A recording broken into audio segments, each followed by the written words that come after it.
Today, on episode 84 of Rail Talk, we react to the Louisiana Derby card. Look forward to the Arkansas Derby, do the free agency part, the expansion draft of our Derby contest, and welcome Len Green for some tax tips as we approach tax day. I'm Joe Bianca. I'm an ownership advisor at West Point Thoroughbreds, fresh back from New Orleans. Well, is anybody ever really fresh coming back from New Orleans? As fresh as can be. And John's got a special shirt that he's going to show you. Thanks, Joe. Jon Green, general manager at DJ Stable. And Joe, look at what we got.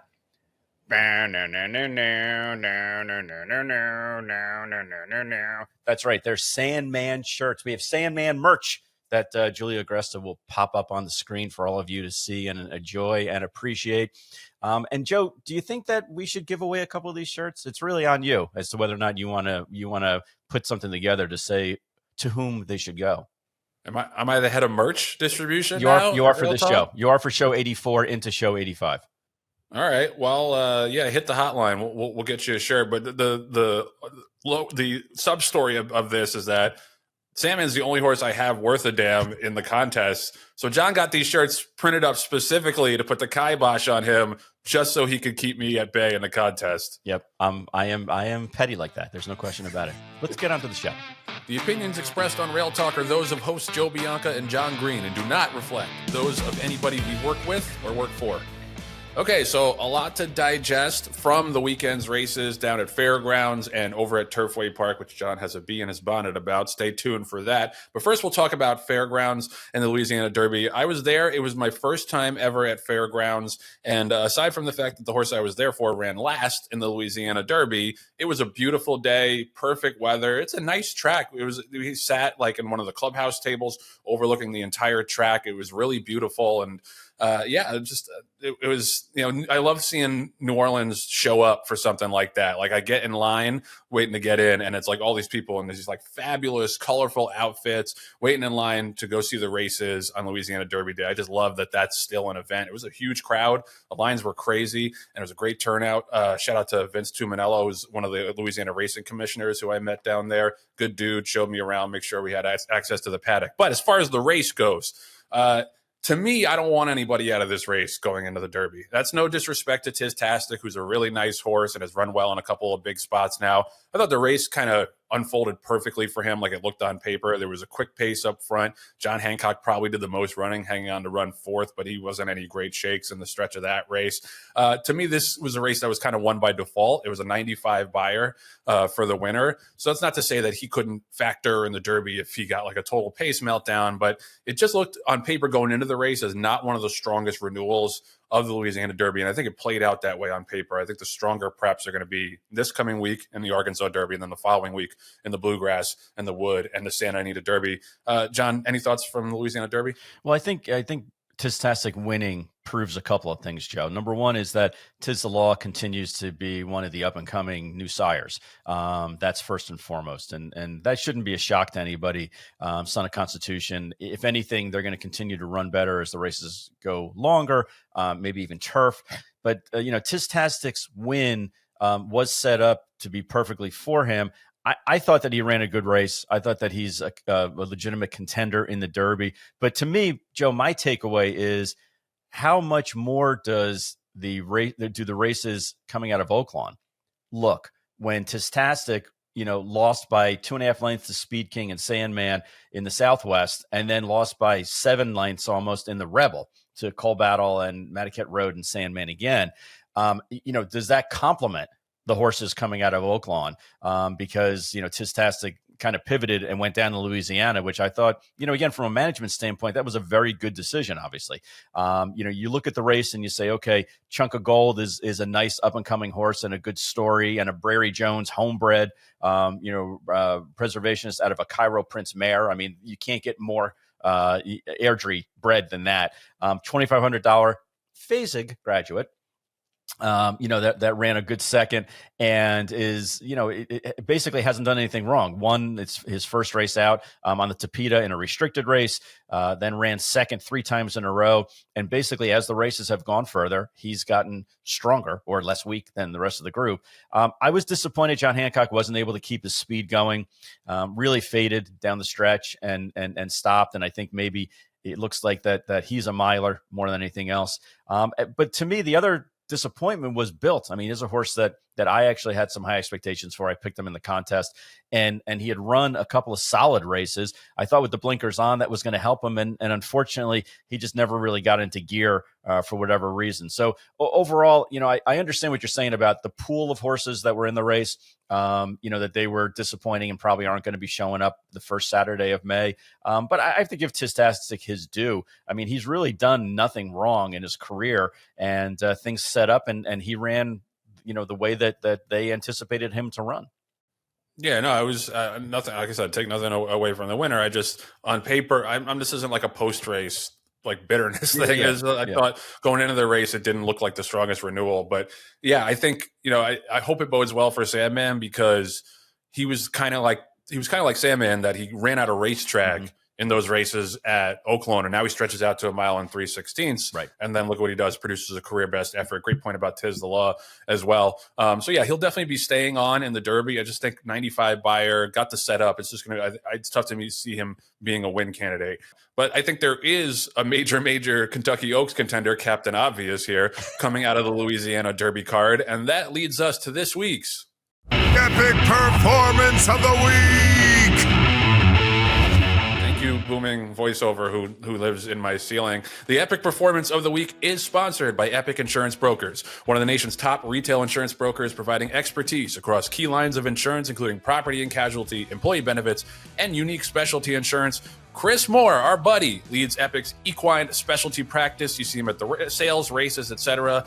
It's a couple things he wants you to know. This time of year, many equine mortality policies renew around yearling sales time. So most of you listening are halfway through your policy. Halfway point's a good time to review your current insurance plan and to make sure it's working the way it's supposed to. Do you need to update your horse values, which we know happens a lot? Where do you stand on your deductible? And with the 2-year-old sales happening, how is buying and selling going to impact your policy? Give Chris a call. Shoot him a text, 317-650-4519. We'll also be down in Ocala for the April sale, I believe. If you want to sit down and do a review in person, Chris's company alone is worth that. But then his expertise on the insurance side can help you out a bunch too. So the Epic Performance of the Week this week is Good Cheer in the Fairgrounds Oaks. Now, she was a big favorite. She was supposed to win, but she's been dominant ever since her 2-year-old season. Just does it one race after another. And we still have some big races to come in the Ashland, the Gazelle. We've got the Honeybee, a couple other races for 3-year-old fillies coming up. But John, I don't know, man. I haven't seen a horse that could fill her shoes so far on this Kentucky Oaks trail. No, she's done everything right. She's done it on a couple different racetracks, a couple different types of racetracks, fast, sloppy, speed favoring, closing favoring. She's done it all, and she's hit the wire first every single time. It's interesting to me, Joe, that, again, from a management standpoint, you look at these horses, and obviously Godolphin is stacked, up the wazoo. Again, Captain Obvious, right? But they must have thought that the horse Good Cheer wasn't quite up to their A level, because they started her out at Indiana. When Brad Cox has horses literally almost at every racetrack. So, she won there in a hand ride, came back in a never win 2 at Churchill and won by 17 lengths again in a hand ride. And then is just, banged out 6 in a row, 4 straight stakes, 3 of them grade 2s. And, you got to love the program that Godolphin has put together on the breeding side. And another Medaglia d'Oro filly that is dominating in her 3-year-old year. So even though the horse, I think, is like 24, 25 years old, still is shooting the good stuff out there as far as from a genetic goo standpoint, because whether it's Good Cheer or our own Nitrogen, they have a lot of good 3-year-olds out there, Joe. Oh, and Joe, while we're talking about good fillies, you have to give a tip of the cap to Ahava also. The City of Light filly, $400,000 yearling purchase. In her second career start after winning first time out, going 3/4, put in a really gutty race and ran second in the grade 2, and is also going to be another filly that is, for the stacked Cherie DeVoe barn that is going to be heard from into the spring and summer of her 3-year-old year. Yeah, no, she's done a great job, particularly with the fillies. And yeah, it's a great point. Stretching out from 6 furlongs to 2 turns against a monster like that. I think she acquitted herself very well. And yeah, the Godolphin breeding program, you have these kind of mares, you're going to get some really nice horses. The Dam Wedding Toast was a Grade 1 winner. She actually won her Grade 1 at 5 years old, so it's possible that Good Cheer is just going to get better and better as she gets older. But yeah, she was clearly the star of the day, even though she, like I said, she was a big favorite. The not star of the day, I thought, was Sierra Leone in the New Orleans Classic.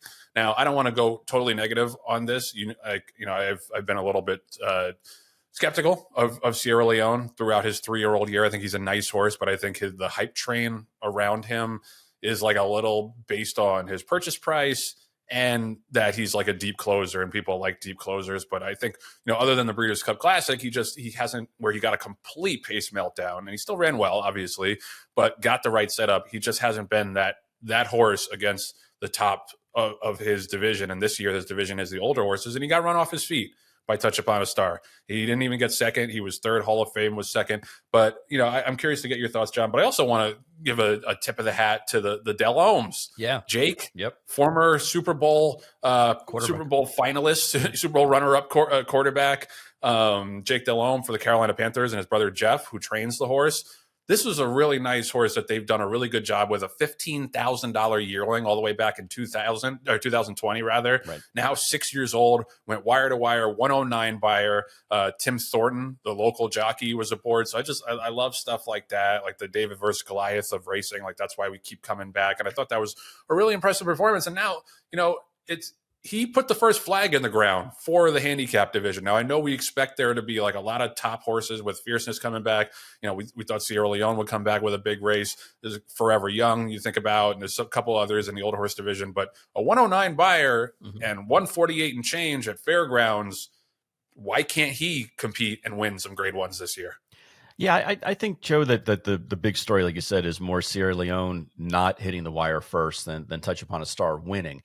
And I know when you and I were talking about what topics are we going to go over at the show, we were kind of joking around about, is Sierra Leone the most disrespected $6 million earner ever? And maybe, primarily because he cost $2.3 million. Again, another Fasig graduate. But I've been on his bandwagon. I've liked the way Sierra Leone runs. As you mentioned before, people, are either they really love front running sprinters or they love dead closers, because those are the most exciting kind of horses to have. The bloom is off the rose a little bit with Sierra Leone in my estimation.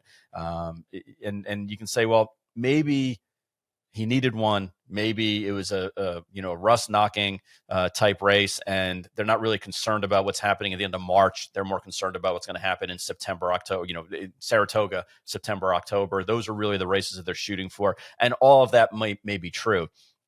But when you run against a field like this, and you're a Breeders' Cup champion, and you just did it 4 months ago. It wasn't like he was a Breeders' Cup champion 2 years ago. You like to see a little bit more fire, in his belly when it came to running. I don't have an excuse for him other than maybe, this wasn't the most important race that Chad Brown and the connections were shooting for. But this was definitely a winnable race. And I think that there's a reason why they had him in this race, going 9 furlongs first time out, as opposed to, running him at Gulfstream or maybe a more speed favoring racetrack. So I think this was definitely on their calendar, whether it was on their calendar with 3 stars saying, we really want to crank him up for this or not. But yeah, he's been it's silly for me to say he's been a disappointment, because all he's done is hit the board basically every single race of his life. He's a champion. He's a champion, and he made $6 million. But you would like to see a little bit more fire. I would like to see a little bit more fire in his belly when you're running in this type of a race.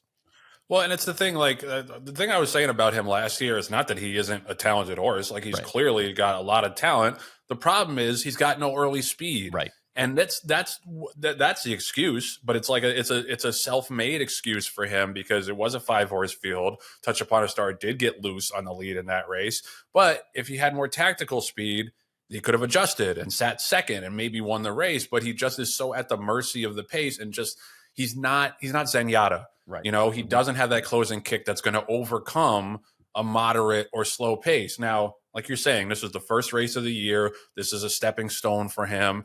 And I know I wouldn't be surprised to see him win some big races the rest of the year. But to me, it felt like a very familiar story from last year where the pace isn't supersonic like it was in the Breeders' Cup Classic, and he can't adjust and he can't get there. So I just, it's like you said, he's a champion. I don't want to go crazy about this, but I just a little bit vindicated at 1-5 when he ran third, but we'll see what he does the rest of the year. John, before we wrap this segment, you got a little bee in your bonnet. Can we throw up the animation, and do we have a tune? We have a theme song. We're not making it up right now. It's Jon's bee in a bonnet. We haven't done it in a while. We haven't been pissed off enough for being the bonnet. Thankfully, everything else in racing world is perfect. Pathetic. Yeah, perfect. Yeah, there's no reason for us to get our dander up, as it were, Joe, Bianca. But having been fortunate enough to have horses on the Derby campaign for the last few years, I've been able to sit back in context and say, what things do I like about the Derby chase and what things I think should be, at least looked upon, if not improved upon. And one of the things that just annoys me is you have this series of races, 4 points, and the points are very important because obviously they get you in or keep you out of the starting gate for the most important 3-year-old race of the year. And you look at, now we're entering the 100-point races. And you look at the races that are 100-pointers.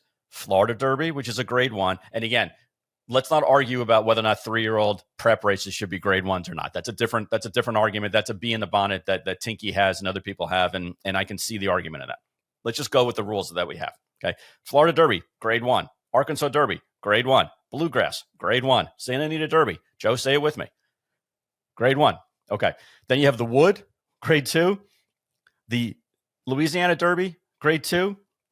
And the UAE Derby, which to date has not had a horse represented in the first 3 positions of the Kentucky Derby, but it's a 100-pointer.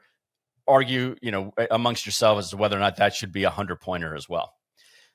And then the last of the 8 races that are 100-pointers is the Jeff Ruby Stake that just ran over the weekend. Grade 3. So from a grading standpoint, they don't feel that it was important enough to be a grade 2 or a grade 1, and that horses haven't gone on from that race to continue to improve or win or run well in other graded stake races. And it's on a different surface than what we're used to running, everywhere else in the country. It's on the Tapeta, which is great for that horse or for the horse that wins that race. But, you question whether or not they can then take their abilities from the Tapeta into the dirt racing of Churchill Downs. Now, Joe, I know you're going to ask me, you're going to say, John, how many horses in the past 20 years have won the Jeff Ruby or other iterations of that race? Because it's been called different things over the past few years. It'd be the Spiral. Spiral, it was even the Lane's End before then. Okay, you're exactly right. How many horses have won that race and then gone on and won the Kentucky Derby? I'm going to say none. You'd be close. There was one. There was Animal Kingdom. Oh, I was going to say, I knew Animal Kingdom ran in that race. In 2011 is the outlier for all this. So all these other 100-pointers, except save the United Arab Emirates Derby. We're just going to keep that out of the argument for the time being. Okay. All the other 6 race 100-pointers have produced not one, but multiple Derby winners, Kentucky Derby winners, multiple Kentucky Derby winners. From Mandaloon, who won the Risen Star, to Authentic, who won the San Felipe Country House, the Arkansas Derby, Justify, the Santa Anita Derby. It goes on and on and on. So why is this race, the Jeff Ruby Stake, which is $750,000? It's great that they're putting up that kind of money. But why is it a 100-pointer where not only the horse that wins basically gets an automatic bid, but the horse that finishes second also earns, for all intents and purposes, enough points to get into the Kentucky Derby? So why should this race be at that same level where it knocks out possibly 2 other what I would call more legitimate dirt horses to be out of the stalls in the Kentucky Derby? Again, you can say, John, there's 20 spots. What are you so upset about this for? But when you get to those last couple of spots, as to whether or not your horse is going to be in or is going to be left out of the draw, it makes a really big difference. And so, again, I question not, should they be giving $750,000 away for a race, for a Derby prep? That's their prerogative. Okay. I question whether or not this should be a 100-pointer or like other races that are just offered the week prior, maybe make it a 50-pointer. And that way, if the horse that wins, it's probably on the outside looking in. It probably has to do something else in order to get into the starting gate, but make it more fair, make it more legitimate, for those couple of horses that could get into the Derby that have what I would call, better, I'm projecting to have better dirt racing form than Final Gambit and Flying Mohawk, respectively. I think it's fair. I think the main thing is that it's on the Tapeta. It's not on the dirt. There's not a 100-point turf race. There's not a 100-point synthetic race overseas, as far as I know, get into the Derby. So I think that's fair, and I think it's borne out by last year's winner running in the Derby against the wishes of the trainer, and endlessly has not been seen or heard from then, as far as I can find. And this year, Brad Cox is saying that Final Gambit probably not going to run in the Derby because his dirt works are just okay. Right. If it doesn't project into the Derby, I don't think it makes sense as a 100-point race. I think that's fair. Rail Talk is sponsored by the Green Group, the #1 accounting firm in the horse business. There's no other CPA firm that knows the horse industry like they do. Special offer for listeners of Rail Talk, a complimentary confidential half-hour consultation where Len guarantees you'll get value. You just got to call him up at, what's that number, Michael? 732-634-5100. Green Group. Or go to greenco.com. And shout out to Michael. Let's throw the photo up. Yeah. New parent, newish parent, their son Jack, Michael Agresta, brother of Julia Agresta's son Jack, wearing the Rail Talk hats. And I think he put that on himself. Like, I don't think that we forced him to do that for the photo. Why wouldn't he do anything other than that? Yeah. It was totally of his own volition. So the viewership and the diehard fan base stretches all the way down to 8 months old. So shout out to Michael and shout out to Jack and the happy family for repping Rail Talk. Back to the Green Group, like I said, call in at 732-634-5100. Do it quickly because we're only a couple weeks away from tax day. His expertise is just second to none. And you can figure that out in this next segment because who are we talking to but the patriarch of the Green Group himself? Let's talk to Len Green. So we're so thrilled to bring this next guest back to the Rail Talk studio, just a couple weeks away from tax day and just 5 days away from Sandman running in the Arkansas Derby. He's the founder and the CEO of the Green Group and DJ Stable. Len Green, welcome back to the show. Hey, it's great to be here, and it's great to see how well you guys are doing, not only for yourself, but also attracting new clients to me. And publicly, let me say that even though I started DJ Stables, one of the smartest things I did was turn it over to John, who's done a wonderful job with it. John, I don't have a follow-up question. I'm sorry. I'm all John's been waiting 55 years for that kind of love. We're live right now, Dad, right? We're recording? Let's keep it going. Okay. So what changes have occurred in the tax code that people should be concerned about, or that they should take notice if they're not using the Green Group, if they should take notice that their accountants may have missed? John, there's so many things that are mixed because of the fact that this is such a specialized industry. And to ask any CPA to specialize in this if they don't do it every day in the week is really very, very hard. So the answer really is it depends on what type of horse that you have. Do you have a claimer? Do you have an allowance horse? Do you have a stake horse? Because the expenses vary so much. Same thing here. Okay, there are so many specialized things. Let me give you some examples of some of the ones that we've examined this year because people have sent it to us. When Joe says, Len will give you a free analysis, these people think 3 or 4 hours, but basically, when I look at these returns, there are so many of the same common mistakes that are being made. For instance, let's say you get a West Point K1, and let's say it happens to have a loss on it. Well, most accountants are just taking the loss. They don't realize that you can add to that loss your home office expense, your travel to the track. Those types of things are not on the K1 because the K1 only reflects what West Point paid out. It doesn't show what you've pointed out. Also, people say to me, well, my accountant says that I haven't got 500 hours, so therefore it's inactive and I can't take a deduction. You don't realize that if you join an organization or a syndicate like West Point, it's not 500 hours, it's 100 hours. And what happens if you listen to your show every week? Well, you got an extra 100 hours of the 500 right then and there. It might even be 200 hours if it might even be 200 hours if Tinky's on. Yeah. Hope Tinky's not a client. We love you, Tink. All right. If you're going to keep on doing it, I can't concentrate now. I'm sorry to mess up your role. Yeah, we'll jump right back into it. Other common mistakes, Len, that people make. Okay. They forget to put their home office on. The law changed a couple of years ago. In fact, they make it so easy for you to take a home office if you do that. But how many people who have horse ownership, you put it the other way, most people who have horse ownership follow the races. They go on the TV for things. They watch this. Those are all counted, and you can take some deductions for the home office expense. Another thing is many people, when I looked at the returns, I say, well, this last year you had this horse. Well, yeah, we gave it away. What do you mean you gave it away? You gave it away to who? I give it away to one of these horse organizations that use it, like Stable Recovery and well, heck, you're eligible for a tax deduction for that. You know, again, I don't criticize the other people. It's just if you don't do it every day, you don't realize that these things are available. And the same thing in horse ownership.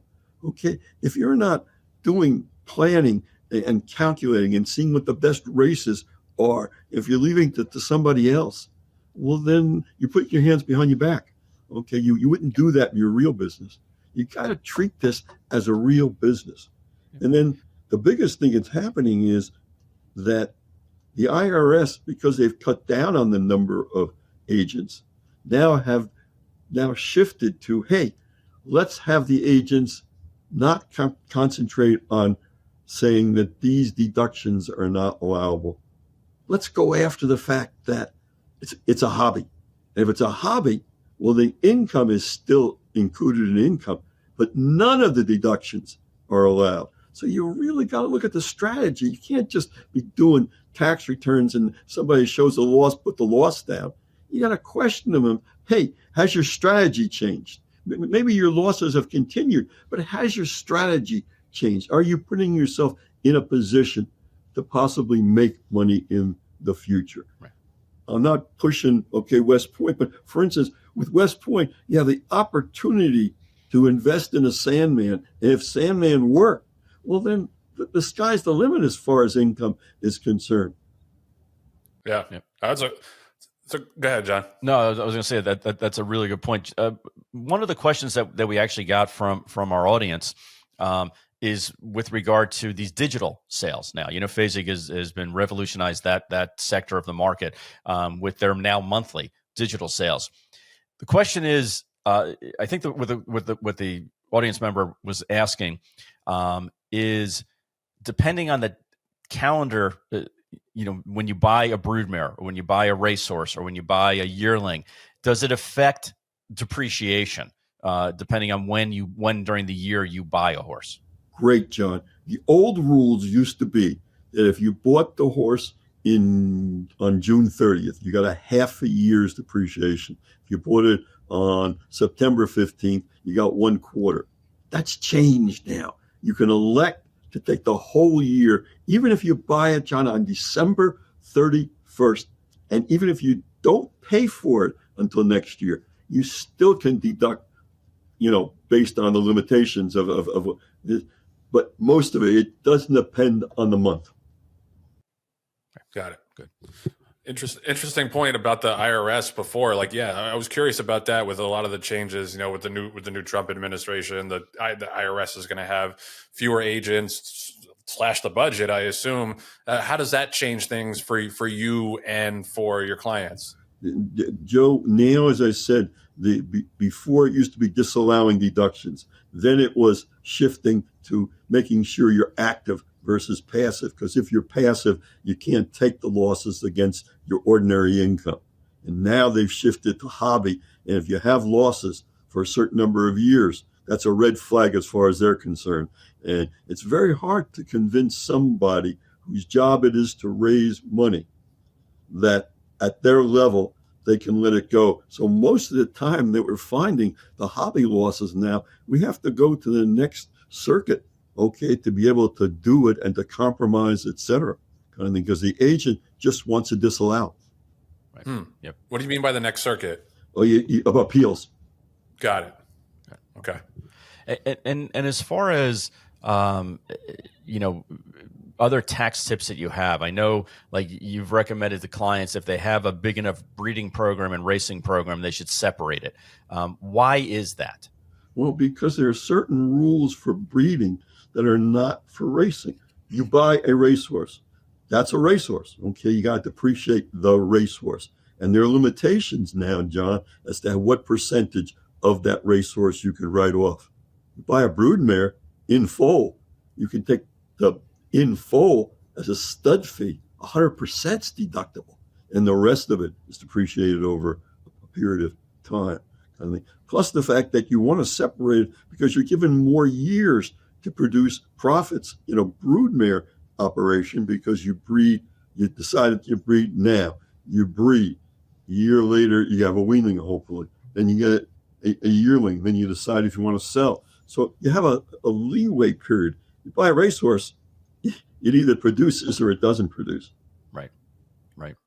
Joe, I have another question, if that's okay. Yeah, go ahead. Shoot. So, I can just let you guys talk. So without giving away the company secret, okay, with everything that Trump is doing with regard to tariffs and other countries are doing as far as reverse tariffs, you're wearing a Donica O'Brien jacket who races in Ireland. Are there advantages or disadvantages to buying European horses to come in? Same thing with Canadian horses. Again, without giving away any company secrets, are there differences? And if so, shouldn't their accountants know about them? They certainly should. And I wrote a letter to one of our clients today that said, because he asked me, what happens if I have a Canadian horse, okay, and I sell it in the United States? And the answer is, if it's here already before April 7th, well, then it's not subject to the tariff. If it's not here by then, there is a tariff. On the other hand, are we going to pass along the tariff to the buyer the same as we pass along the sales tax to the buyer? But yes, there are certainly some considerations there. Also, when you're bringing over the income, you got to understand that some of it is subject to variations. So you can't just say, hey, I earned so much overseas. It's how much you earn, what's the exchange rate, what's the cost for getting it over here. All those are built in. And it was interesting. Some of my clients went over last year to run in the Royal, and they had to buy tucks. Believe it or not, the tucks are tax deductible. The trip was tax deductible because they went there for the main reason for riding those things. If you're not in this kind of business, you would never know those things. Yeah, 100%. Well, that's why I'm curious. You've gotten, I think, a lot of referrals from the show, a lot of referrals from West Point. What are some of the common questions that people first ask you, like when they first sit down with you? What's the first or second question they ask Len Green? They usually say, why didn't my accountant say that West Point was tax deductible because we were active? Because they said, I don't put 500 hours in. And they don't realize that there's a special rule, Joe, that says if you're part of a syndicate, it's 100 hours. Number two, they don't realize that part of being in West Point and some of the others like West Point, and there are only a few of them like West Point, but okay, West Point is a social kind of thing. You're making contacts in business. So if you're in business, okay, I mean, I'm up to Saratoga sometime and you are in the morning. You guys almost take over the breakfast area. That's right. The coffee stand is ours. For networking and other things on it, kind of thing. And you get a chance to talk to other people. You get a chance to talk to the trainers. That's invaluable. Yeah, totally. And with regard to partnerships, not so much like a West Point, but maybe if you're a bigger owner and you're partnering with a couple other owners, if you each own, I'm using an example, if you each own a third of a racehorse, does that mean that if it's an LLC that you each get a third of the expenses and the depreciation? Very good question. And the last question is, if each owns a third, what happened to the other 1%? That always goes to my sister, apparently. I don't know why that is, but okay. The 0.1%. 0.1%. Yes, we're very, very dutiful on percentages. I know my math. Yeah. I know my math. Somebody asked, what does DJ Stable stand for? John, you have to. It depends on how you're setting up that partnership. If you set it up as ownership in common, well, then each of you has its third, and each of you then takes 1/3 of the deductions. If you want to take accelerated depreciation, you can. If I want to take straight line depreciation, I can.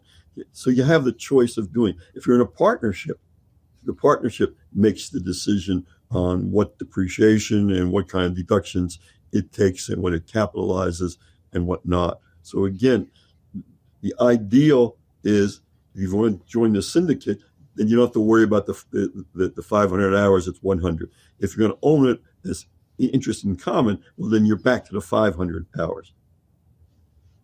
Got it. Let's talk about the horse for a second. And the horse I mean is the big horse, Sandman, on Saturday. John's got the shirts printed up. I don't know. I assume you can write that off, John. Absolutely. Just give me your reaction, Len, to his development under Mark Casse ever since some unnamed genius put you and West Point together to buy this horse. I can't remember, Joe, whether it was I picked the horse out because it was going to be inexpensive or it was gray. And we've had a lot of success with gray horses, including Do It With Style, et cetera, kind of thing. But again, when you get to the point of having to make a decision, then it really becomes a business, because you say to yourself, okay, I don't think I can afford $1.2 million. And I say to John, as much as everybody loves it, and it has a great gait and it has a great sense of about it kind of thing, $1.2 million is a lot of money, especially for a colt, because it almost has to be a Derby contender to have any shot at it. But just assuming for a moment that the horse does well in the Arkansas Derby or does well in the Kentucky Derby, the limit that goes way up because you got the breeding already there in place by a named stallion, and then you really have a chance to hit the home runs. Whereas the fillies, you got to have a great eye, as I say, okay, for John to pick out, Jaywalk or Wonder Wheel, because the only way you can really make a lot of money on that is if it wins the Breeders' Cup or something like that. So again, in your strategy, it's same as you got to mix. If you're doing the stock market, everybody says, well, it's common sense when you want to make a chance to make more money, well, then you go in different directions as far as your investment, bonds, stocks, growth stocks, etc. Why not do the same thing for the horse business? You've got to have a chance to do that. And the biggest chance is to get involved with something that if it does work, the sky's the limit. Yeah. I'm going to ask you one more question, and it has nothing to do with business. It's all personal.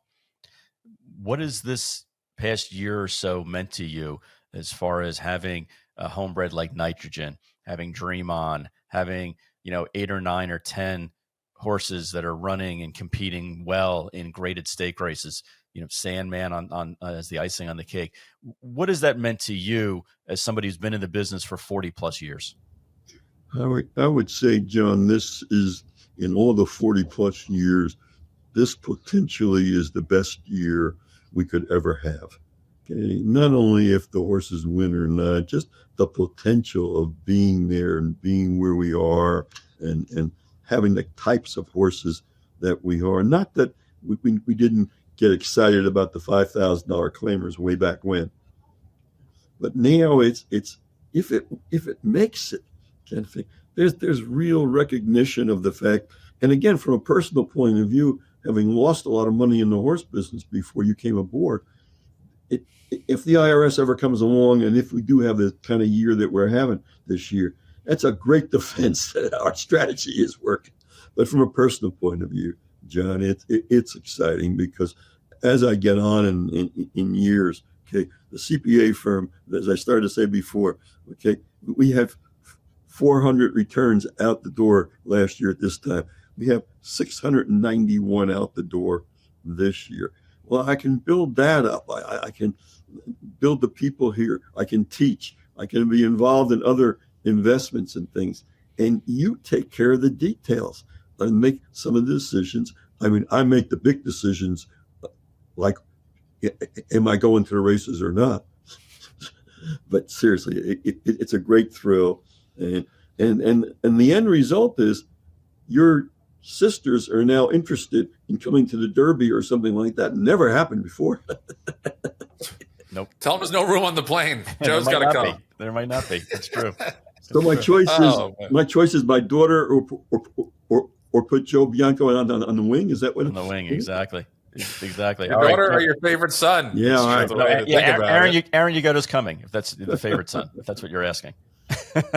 Yeah, welcome to my world, Joe. but again, guys, I think your show differs now from the old TDN and what have you, because of the fact you're actually tackling the real issues and making a difference. And if I can make a difference as far as saving them some taxes, that's fine and dandy. But don't stop doing what you're doing and stop having the kind of people that you have on, because this is the only place that people can hear that kind of thing from.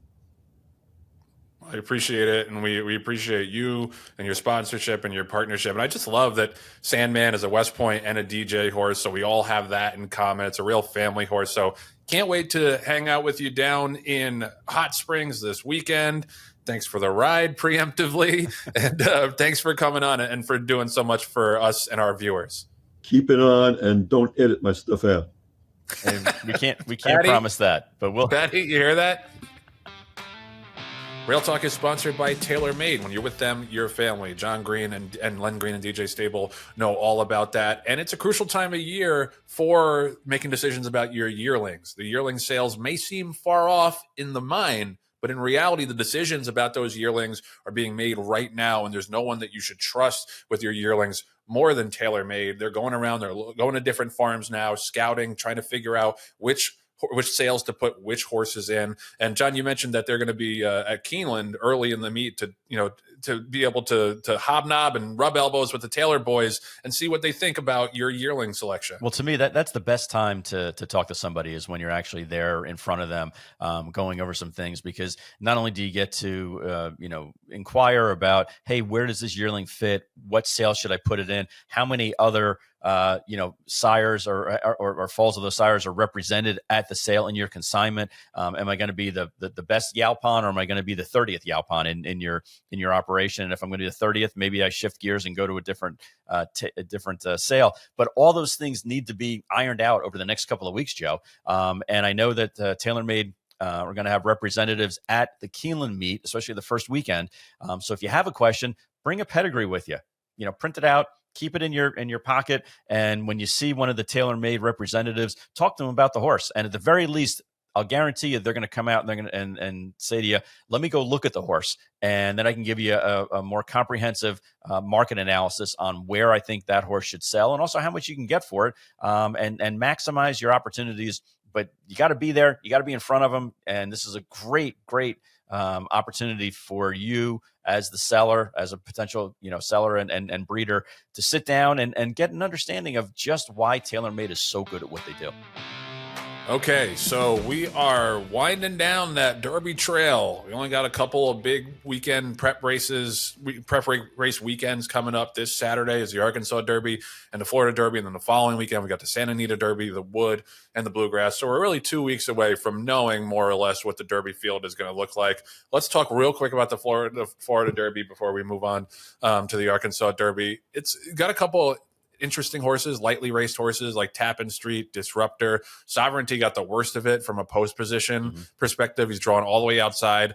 Matica Rhodes in there as well, coming off of that huge second in the Rebel. And as John mentioned earlier, the form from those Arkansas preps has been flattered so far, with Tistastic coming back and winning the Louisiana Derby. Looks like a lot of speed to me. You got the horse Neoquos from the rail, who I thought actually ran pretty well in the Fountain of Youth, running third behind Sovereignty, stretching out to 2 turns for the first time. Pace was pretty quick, but there's a bunch of other speed. Disruptor, they're going to take a lot of money for Todd Pletcher off that big maiden win, but he's going to probably want to be forward as well. Matticat Road took the blinkers off, so maybe the strategy is to let him sit off the pace just a little bit. So I'm curious to see how this race shakes out from a pace perspective. But I don't know, it looks like a pretty clear break between the haves and the have-nots. I think you got 5 horses who could potentially win, and then 5 it's like, what the hell are you doing in this race? Yeah, there's 5 seat fillers, as I like to call them, in this race that are there just for the experience and for the free lunch. But really, the race, I think, Joe, starts and ends with the outside posts, Matticat Road, Tappan Street, and Sovereignty, which are 3 horses also that are represented in our contest. But interestingly enough, those are the horses that I think have the best chance possible. Disruptor, I think, is an interesting, horse that could hit the board as well. It's just, again, a question of whether or not the horse can go 2 turns and go that extra quarter of a mile, which is a big difference. Now, he already won going 7/8, which is a really difficult distance for a horse to win at in the first place.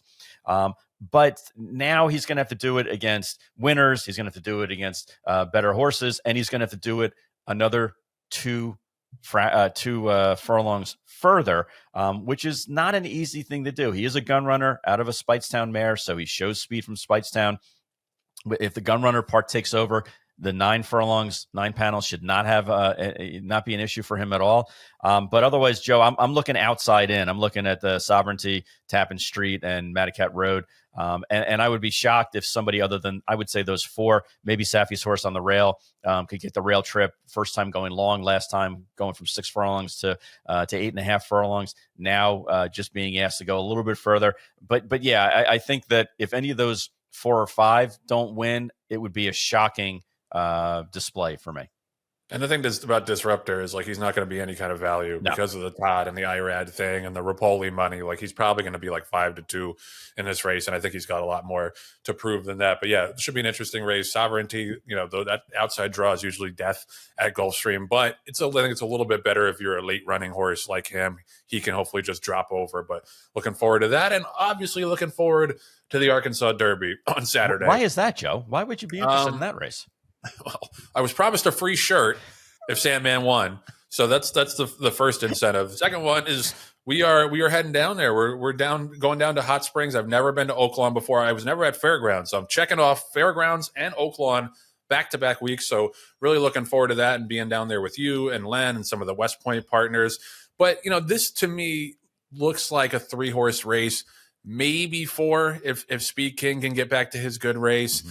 I just think the thing that worries me about this from a Sandman perspective, John, is Baffert's horse looks loose. Unless Speed King really, really decides to go and there's a hard send mandate from Ron Moquette to Rafael Bejarano, Cornucopian's just supposed to clear and have it all his own way. Now he has to stretch out from 6 furlongs to 1 1/8. That's a major, major league stretch out, so no guarantees there. I think it's interesting that IRAD is in Florida. Mm-hmm. IRAD rode this horse in his debut at Oaklawn. He's in Florida for the Gulfstream races. You don't always know the machinations there, but Johnny Velasquez, obviously a super fill-in.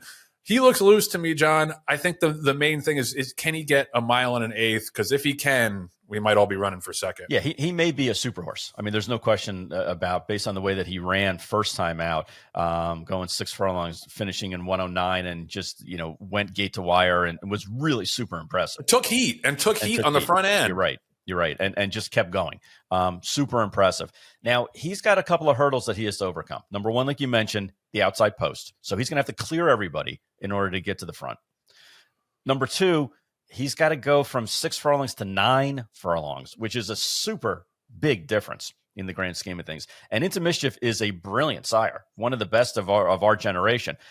But for the most part, they have a little bit of a difficulty going 9 and 10 furlongs. And again, a lot of stallions do. A lot of stallions progeny can't go that far. So that's number 2. Number 3 is, and I thought this was really curious, Joe, and let me know, your thoughts on it. So the horse Cornucopian primarily trains in California. They brought him to Arkansas. He won, and then they immediately shipped him back to Santa Anita, and 14 days later had a bullet breeze, 6 furlong breeze, and then a week later brought him back and did a modest 5 furlong breeze in a minute flat. And now they have to ship him back to Oaklawn.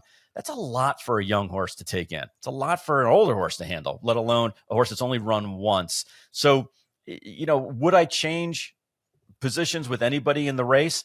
I don't think so. Could Cornucopian be that good? Yeah, he absolutely can. When you run a 101 buyer in your debut at that stage of your career, I think it was the highest buyer in maybe ever, but I think it was the highest buyer, at least in the past 10 years or so, by a debuting colt sprinting. That's a really heady number. That's a really sit back and take notice kind of a horse. I don't think I think he's gonna have to work to get the front, because I think Speed King and their camp are gonna look at it and say, when we got headed last time out in the Rebel, our horse did no running, so we need to be on or close to the lead. They're gonna gun, and I think that Dwayne Lucas, that's always his MO, is to go ahead and send a horse, and he did it with Seize the Gray in the Preakness, where he basically said, "Come and catch me if you can." And I don't know if you noticed this also, but Publisher, who's the maiden in the race, they put blinkers on him to try to get him to show a little bit more speed. Now, he's not going to be out there wing-dinging it in 22. I was going to say, he's been 45. A million lengths out of it. Right. But I think they're trying to get him to be a little bit closer, to the front end as well. So to me, it's Best Friend Rocket, Speed King, and maybe even a little bit of Coal Battle that could push Cornucopian. But I like our position from the fact that Cornucopian has to get past everybody going into that first turn before he can go ahead and settle down and slow the pace down the way that he wants to. So I think it's going to be a really great race. If Cornucopian is the superstar that his first race showed, then we're all running for second place anyway. But if any of these 3 or 4 new things that they're throwing at him hamper him in any way possible, then there's a couple of horses in here that have a legitimate chance to win. Yeah, no, he's one of those horses that he can win by 10 lengths. He can run last. Anything in between, nothing would surprise me. Right. So we're just going to have to see what we get. And I've been banging this drum for a while. I got to see more early speed out of Sandman. He's got he's got the jockey change to Jose Ortiz. Not that Christian Torres did anything wrong. Right. Jose Ortiz, a little bit better of a speed rider, I think. I just think he's got to be closer, not just for this race, but for potentially the Derby too. Yeah. You don't want to be 17th, 18th early in the Derby. There's just too many horses to navigate, too much traffic, too much has to go right for you to be able to win. And especially in a race like this, I'm not imagining it. He went 21-4 in his debut. The next start at Saratoga, he was stalking 22-2, 45-4. Obviously, don't want to see him go that quick, but I have no doubt that he's going to be best going 1 1/8, 1 1/4. The distance is going to be no problem for him. He's fit as a fiddle. Mark Cassie's done a great job keeping him fit. If we're a dozen lengths out of it, unless there's a runoff speed, John, I'm going to be concerned. Yeah, I would agree with that wholeheartedly, Joe. I think that the race for Jose Ortiz knows how to ride good races. I'm not going to tell him what to do or how to ride the horse. But I think that if I was him, what I would do is try to situate the horse to be in the second pack and try to allow him to stretch his legs out and get into a rhythm. And that, to me, is the most important thing for a horse like Sandman, is when is he starting to get into gear and into rhythm where he's feeling comfortable. And a couple of these races, even obviously the Southwest, because he broke so badly, but a couple of these races where he sat off it, that was because of his natural lack of speed. And I've heard people say, well, why don't you put blinkers on him? Or why don't you do this?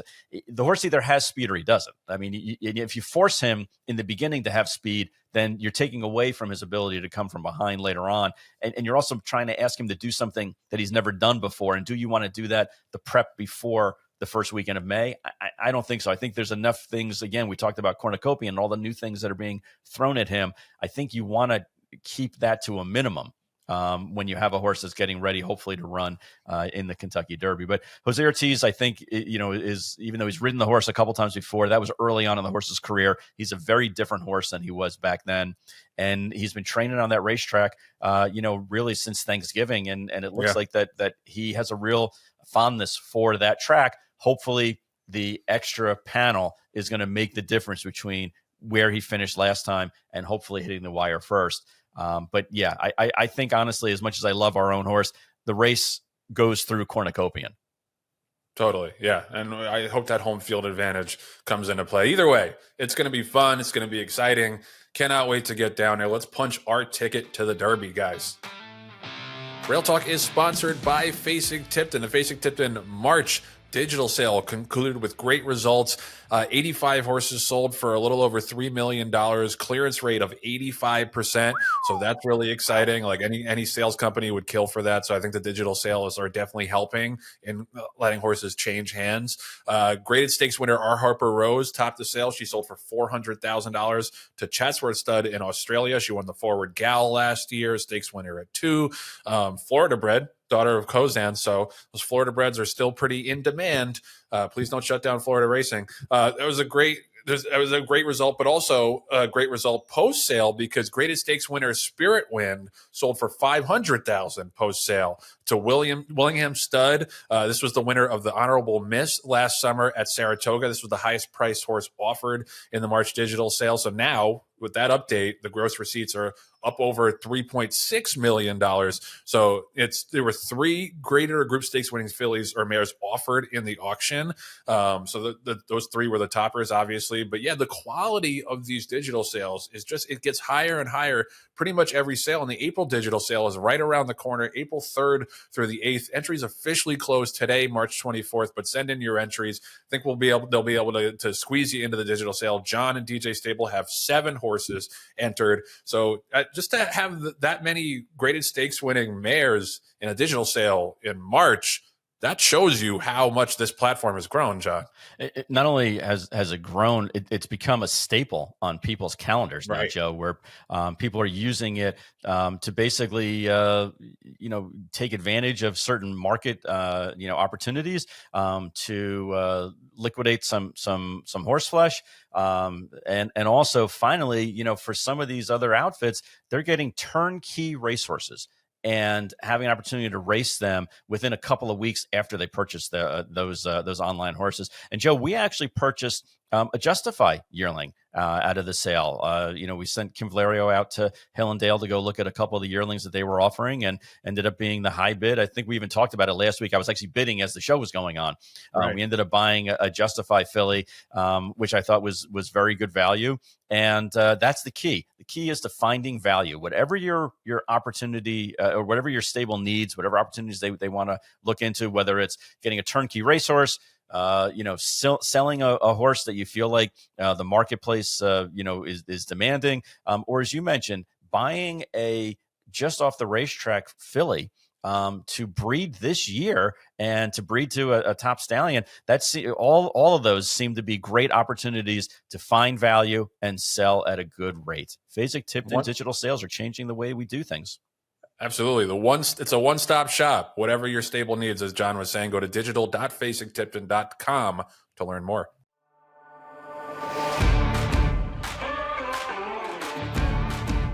Okay, so the first installment of this draft was so professional and so buttoned up that we had to bring everybody back together on camera for the supplemental draft of the Mage Rage Derby contest. I am joined on the screen by Dan Tordjman, Samantha Perry, Jon Green, and as you can see, Michelle Yu is on the phone somewhere in an undisclosed location. She'll be making her picks via speakerphone because why make this professional now?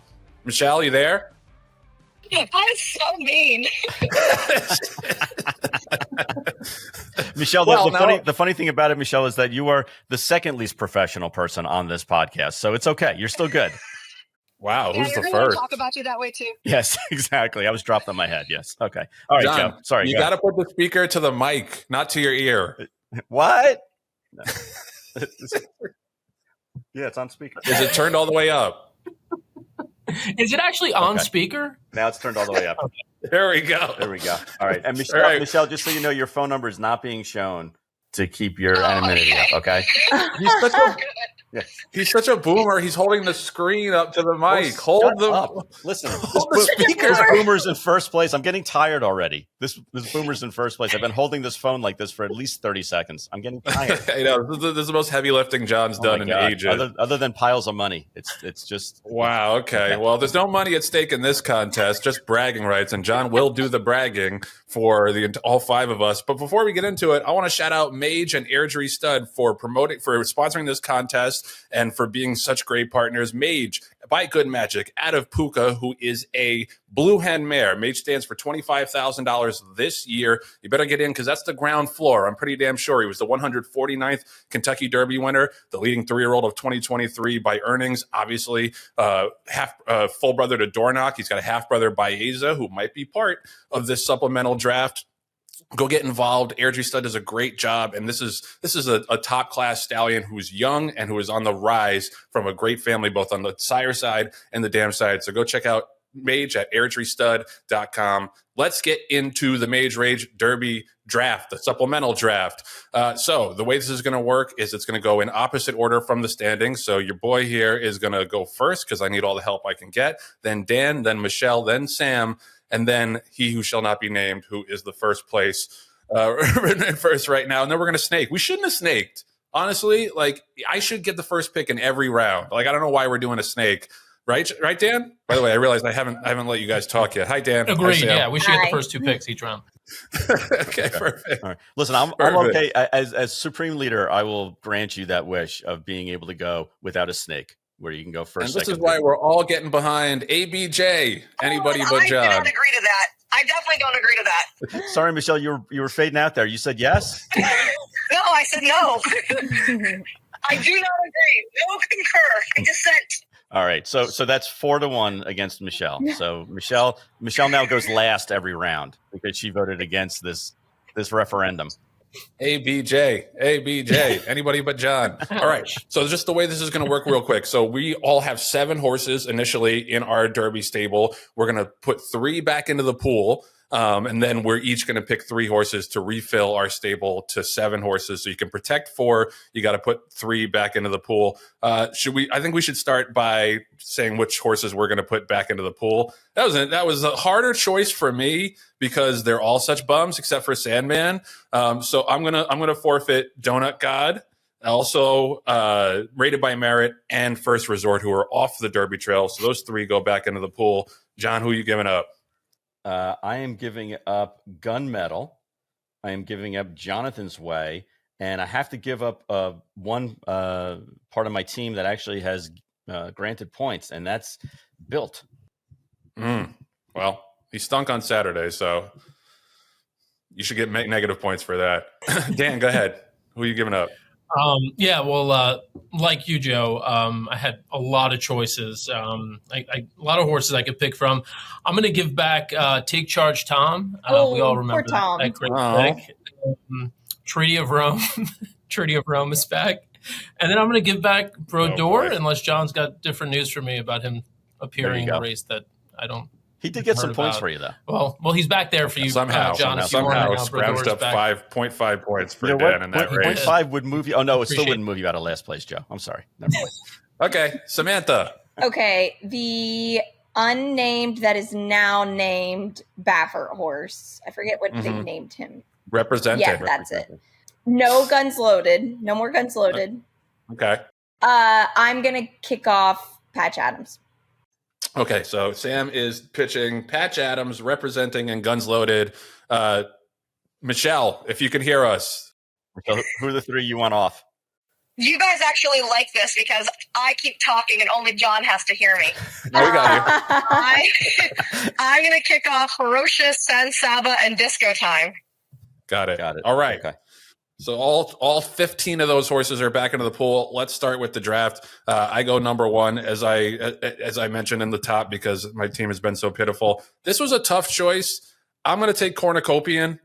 This is like kind of an all or nothing thing, because if he runs last on Saturday, he's obviously not going to go to the Derby. But I got a chance to get 100 points in the Arkansas Derby, even if it's against Sandman, and then he'll probably be one of the favorites for the Derby if he does win there. So I'll take Cornucopian number 1. Dan, go ahead. That was an easy choice. Well, good. A very easy choice. I had Cornucopian and then all the rest of them underneath. Disruptor will be my pick. Disruptor, also running Saturday in the Florida Derby. Next up, third pick, Michelle. Oh, is it really my turn? Third? It's your turn already. Excellent. I'm going to take Baeza. Nice. Okay. I won't be All right. This is a Mage Rage show, and no one picked Baeza, and he's probably going to win the Sandman Derby. So That's I true. mean, for I that. mentioned him in the open. Does that count? In the ad. All right. Sam, you're next. I'll pick up Publisher. Does anybody have Publisher? I think he'll get Unbelievable. John Okay. somehow gets 2 picks in a row. I'm going to go with Tistastic. Okay. I think just to piss Dan off, I'm going to go with Flood Zone. Oh, you bastard. Okay, Michelle, you're back up. Wait, no, Sam's back up. Let Michelle go. I'm looking up something really quick. I don't think she's going to take whatever horse I'm going to pick. So let Michelle go. She's trading her pick with you for future draft picks. She's trading down. I want Chunk of Gold. Chunk of Chunk gold, of gold. Okay. for Michelle Yu. Okay. Okay, I am going to pick a possible horse in the UAE Derby. I'll do Galactic Star. Galactic Star. Okay. All right. Dan, back to you. Is Burnham Square out there? He's available. He's going to be in Bluegrass, running the Bluegrass. He is available. Good pick. Let's do it. That is Burnham good. Square. Actually, nobody had him. I know. That's I a know good that pick. is, but somebody missed out on some good points. I don't know if you're going to get any more. Yeah. Sorry. All right. It's back to me for 2 more picks. This is tough. I'm going to take Grande. This was Sam's horse when we hosted the show back when. That's true, So yeah. I think he's going to run in the wood. So I'm going to take Grande, and I'm going to take American Promise for Dwayne, the Virginia Derby winner. Yep. You know he's going to send him, so maybe he'll stick around for a piece. So Yep. yeah, Grande and American Promise. Dan, back over to you. I'm trying to. Should I be picking a horse who's going to get other Derby prep points, or just whoever? Yes. I don't know That's why Dan disappointing. cares at this point with the horses he chose the first round. Wow. From way downtown. This is Michelle pulling up from 40. That's Thank right. you. Boom. Swish. Thank you. Let's do Flying Mohawk. Michelle, you're up. I got like 6 horses on my list that you guys haven't picked. I'm surprised. I'm going to take Luxor Cafe. Another one I don't know exists. know Is that a horse? Japanese horse. Japanese horse for Michelle Yu. Did All you right. just say Lexus Parfait? Luxor. Luxor Cafe. What's the name of the horse? Lexus Parfait? He's the classier brother to Rainforest Cafe. Oh, okay. Lexus Forest. Parfait sounds a lot better. Damn. All right. Me? Sam. Yeah, I'm going to pick Prater. Yeah, that was one of the ones I was surprised didn't go earlier. Nice pick. Thank you. All right, John, close it out. Bring us home. You know, I was gonna be a real jerk and take charge Tom just so that way every time Dan looked at my team, he'd be like, "God damn it, I can't believe I picked that." But there are so many good. There's still good horses left. I feel.